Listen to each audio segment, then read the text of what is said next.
ಧನು, ನನಗೊಂದು ಪ್ರಶ್ನೆ ಇದೆ. ಮನಸ್ಸಿನ ಮಾತು ಕೇಳಬೇಕಾ, ಬುದ್ಧಿ ಮಾತು ಕೇಳಬೇಕಾ ಅನ್ನೋದು ಕನ್ಫ್ಯೂಷನ್ ಅಲ್ವಾ? ನಮ್ಗೇನಾಗುತ್ತೆ, ಒಂದು ಸಂದರ್ಭ ಬಂದಾಗ ಮನಸ್ಸು ಮಾತು ಕೇಳಿದ್ರೆ ಬುದ್ಧಿ ಮಾತು ಕೇಳಲ್ಲ, ಅಥವಾ ಬುದ್ಧಿಯಿಂದ ಮಾಡಿದ್ರೆ ಈ ವ್ಯವಹಾರ ತಪ್ಪಾಗುತ್ತಾ ಅಂತ ಅನ್ನಿಸ್ತಾ ಇರುತ್ತೆ. ಸೊ ನಾವೇನು ಮಾಡಬೇಕಂದ್ರೆ, ಯಾವಾಗ ನಾವು ರಿಲೇಷನ್ಶಿಪ್ಪನ್ನು ಉಳಿಸ್ಕೋಬೇಕಂದಾಗ ಮನಸ್ಸು ಮಾತು ಕೇಳಬೇಕು. ಅಲ್ಲಿ ಲಾಭ ನಷ್ಟ ಬರಲ್ಲ ಅಲ್ವಾ?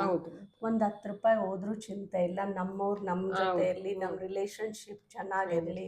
ಈಗ ಆಸ್ತಿಗಳಿಗೋಸ್ಕರ ಒದ್ದಾಡ್ತಿರೋರು ಇದಾರಲ್ವಾ, ಅದಕ್ಕೋಸ್ಕರನೇ ಕಿತ್ತಾಟ ನಡೀತಿದೆಯಲ್ಲ. ಆಗ ಇದನ್ನ ಒಂದು ಹಾಕಿದ್ದೀನಿ ನಾನು. ಒಂದು ಬ್ರೆಡ್ನ ನಾವು ಹಂಚ್ಕೊಂಡು ತಿನ್ಬೋದು. ಒಂದು ಸ್ಲೈಸ್ ಬ್ರೆಡ್ ಇರುತ್ತೆ. ಸೊ ಅದನ್ನು 4 ಭಾಗ ನೀಟಾಗಿ 4 ಜನ ಕೂತ್ ಮಾತಾಡಿ ಕಟ್ ಮಾಡ್ಕೊಂಡು 4 ಜನ ತಗೋಬೋದು. ಕಟ್ ಮಾಡುವಾಗ ಒಂಚೂರು ಆ ಕಡೆ ಈ ಕಡೆ ಆಗೋ ಸಹಜ. ಅದನ್ನು ಮನಸ್ಸಾರೆ ತಗೊಳ್ತೀವಿ, ಆಗ ರಿಲೇಷನ್ಶಿಪ್ ಚೆನ್ನಾಗಿರುತ್ತೆ. ಅದೇ ಅದನ್ನು ವ್ಯವಹಾರ ಆಗಿ ಟರ್ನ್ ಮಾಡಿಕೊಂಡು ಕೋರ್ಟ್ಗೆ ಹೋಗಿ ಬುದ್ಧಿ ಮಾತು ಕೇಳಿಕೊಂಡು ಇಷ್ಟಕ್ಕೆ ಕಟ್ ಮಾಡಬೇಕು, ಅಲ್ಲೂ ಮಾಡಬೇಕಾದ್ರೆ ಒಂಚೂರು ಹೆಚ್ಚು ಕಡಿಮೆ ಆಗೇ ಆಗುತ್ತೆ ಬ್ರೆಡ್ ಪೀಸ್ ಅಲ್ವಾ? ಸೊ ಬುದ್ಧಿ ಮಾತು ಕೇಳ್ಕೊಂಡು ಏನು ಮಾಡ್ದು, ನಮ್ಮ ರಿಲೇಷನ್ಶಿಪ್ ಹಾಳು ಮಾಡಿಕೊಂಡು.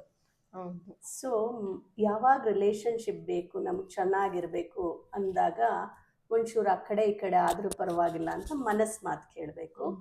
ಅದೇ ನಾವು ವ್ಯವಹಾರದಲ್ಲಿದ್ದಾಗ ಲಾಭ ನಷ್ಟ ಅಷ್ಟೇ ನೋಡ್ತೀವಲ್ಲ, ಅಲ್ಲಿ ನಾವು ಮನಸ್ಸನ್ನು ಅಪ್ಲೈ ಮಾಡಕ್ ಬರಲ್ಲ.